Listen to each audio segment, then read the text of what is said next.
สิเว้าเรื่องนิทานอยู่ประเทศลาว เว้าเรื่องเสียงเมี่ยงไหมเชียงเมียงนิทานเสียงเมี่ยงเคยได้ยินอยู่ปะนิทานเชียงเมียงมีแต่นิทานนั่นเอียงเพิ่นสิไปบวชเพิ่นไปว่าได้เสียงเมี่ยงยัวให้นะยัวพอกินชิ้น ขี้ไก่โพ ชิ้นขี้ไก่โพ yeah that one เจ้าก็ได้ยินปะได้ยินyeah อันน่ะว่าได้เสร็จกินขี้กันยัวให้ยัวพอกินขี้ไก่โพเสียงเมี่ยงอันเป็นจัวน้อยบ่หรือว่าเมี่ยงเป็นจวนน้อยบ่หรือว่าเป็นสังกะลีแล้วเป็นยังไงพระเพิ่นสิไปบิณฑบาตแล้วเพิ่นบอกให้อันน่ะสังกะลีอันเฝ้าวัดอย่าสู้ให้ไก่ขึ้นมาขี่ใส่วัดเด้ออย่าสู้ให้ไก่มาขี่ใส่ตะกี้อยู่อัน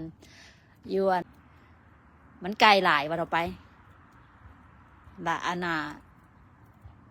บอกว่าอย่าสู้ให้มันมาขี่ใส่คันมันมาขี่ใส่อันวัดอันจะต้องกินเบิดสุกอง บอกเสียงเมี่ยงอันนั้นบอกต้องกินเบิดสุกองเด้ออันคันมันขี่ไก่โปมันละคือน้ำอ้อยเนาะ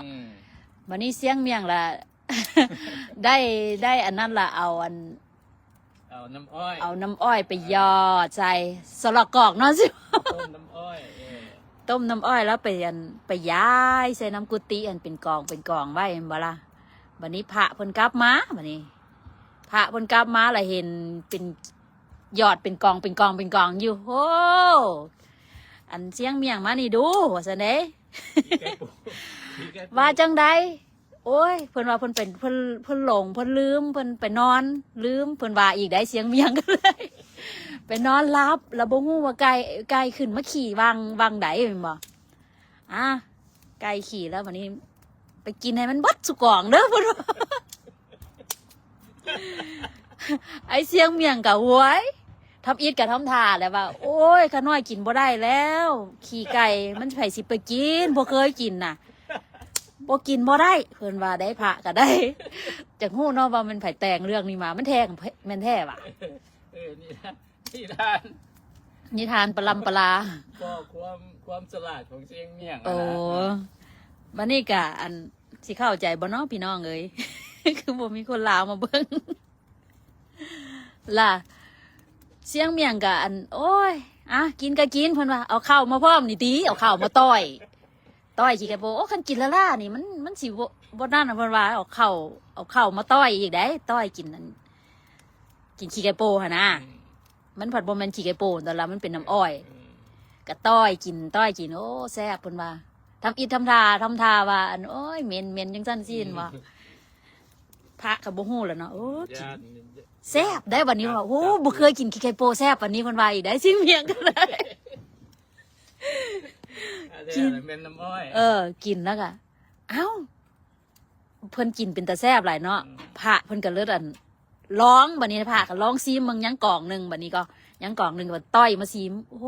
โอ้คือน้ำอ้อยนี่เนาะเพิ่นว่าได้เนาะอ้าวย่ามันบัดนี้มื้อหน้ามาบ่ต้องปล่อยมันโลดเด้อบัดนี้เด้อบ่ปล่อยมันขี่แล้ว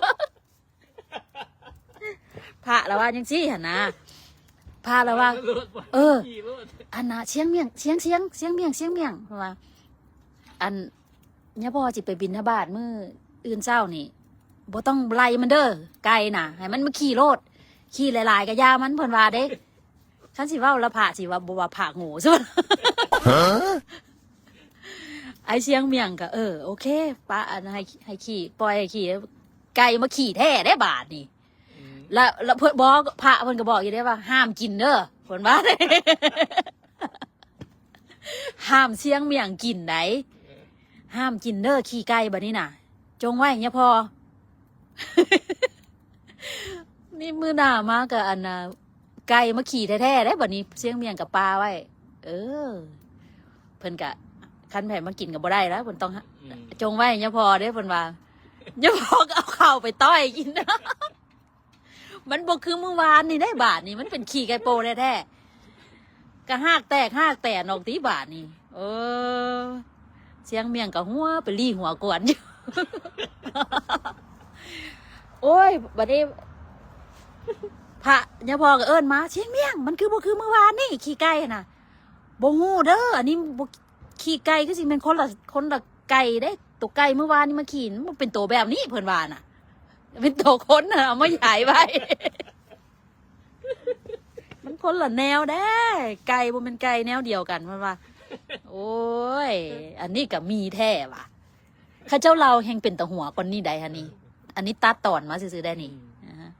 ตัดให้ฟังซื่อๆได้นี่แต่สิประมาณนี้แหละพี่น้องเสียงเมียงเรื่องเสียงเมียงเลยนะเอ้าเป็นไปเห็นอย่างยูฮัน right there อุ้ย เบอร์ที่ right there who's that อีดำอ่ะ เราเรื่องผีไปนี่ ยังมีคนหลิ่นบานอยู่วันนี้คือนานติดแทนเอาว่าเรื่องอย่างต่ออยู่บ่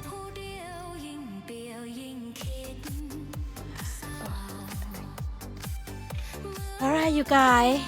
good night see you tomorrow I'm gonna go to the woman temple เนาะ 100 day ตักบาตร at 98 I'm gonna lie over there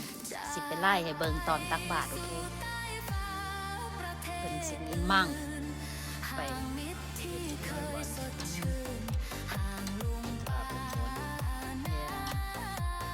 I'll see you tomorrow you guys thank you for watching